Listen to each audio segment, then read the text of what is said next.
எல்லாருக்கும் வணக்கம். நாளைக்கு மார்கழி மாதம் பிறக்கிறது.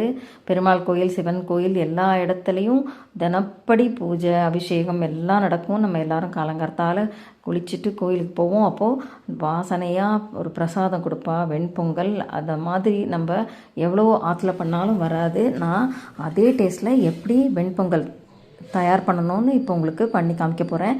இப்போது இதுக்கு தேவையான பொருள் ஒரு 150 கிராம்ஸ் பச்சரிசி எடுத்துட்டுருக்கேன். மாவு பச்சரிசியோ இல்லைனா சாப்பாட்டு அரிசியோ எது வேணாலும் எடுத்துக்கலாம். பொங்கலுக்கு ரெண்டுமே நல்லாயிருக்கும். நான் இன்றைக்கி சாப்பாட்டு அரிசி தான் எடுத்துட்டுருக்கேன்.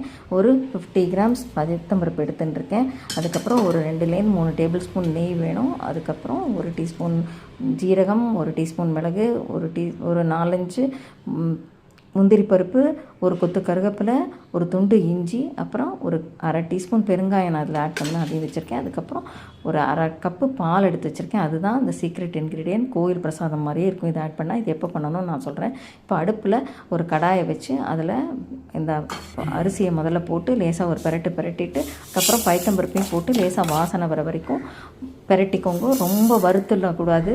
அதுக்கப்புறம் அதை எடுத்து ஒரு பாத்திரத்தை போட்டு 4-5 தடவை களைஞ்சிட்டு ஒரு 3 டம்ளர் ஜலம் விட்றேன். ஜலம் விட்டுட்டு 1.5 டீஸ்பூன் உப்பு போட்டு ஜீரகத்தை நான் இப்போ இதுலேயே போட்டுடுவேன். எடுத்த ஜீரகத்தை தனியாக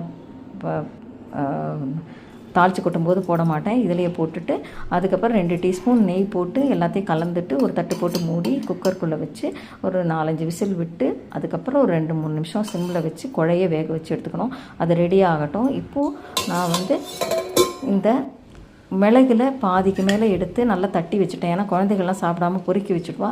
அது மிளகு உடம்புக்கு நல்லது. அதனால் இந்த மாதிரி சின்னதாக தட்டினா பொங்கலோடு சேர்த்து சாப்பிட்ருவா. அதனால் தட்டி வச்சுருக்கேன்.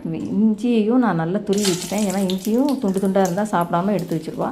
இப்போது இந்த சாதம் ரெடி ஆகிடுத்து. குக்கர் திறக்க வந்துடுது. நான் நல்லா குழச்சி எடுத்து வச்சுட்டு அதுக்கப்புறம் அடுப்பில் ஒரு கடாயை வச்சு அதில் 3 டேபிள் ஸ்பூன் நெய் போட்டு அதில் முதல்ல முந்திரி பருப்பை கட் பண்ணி போட்டு நல்லா ஃப்ரை பண்ணிக்கிறேன். நல்லா செவந்ததுக்கப்புறமா இப்போது முழு மிளகை போடுறேன். அது வெடித்ததுக்கப்புறமா தட்டி வச்ச மிளகும் ஒரு அரை டீஸ்பூன் பெருங்காயமும் சேர்த்து அதில் போட்டுடுறேன்.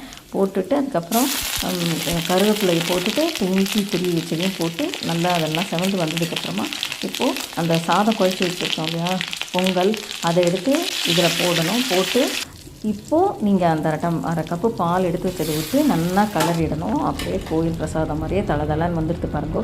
பார்க்குறதுக்கே எப்படி இருக்கு இல்லையா? இதுதான் சீக்ரெட்டு.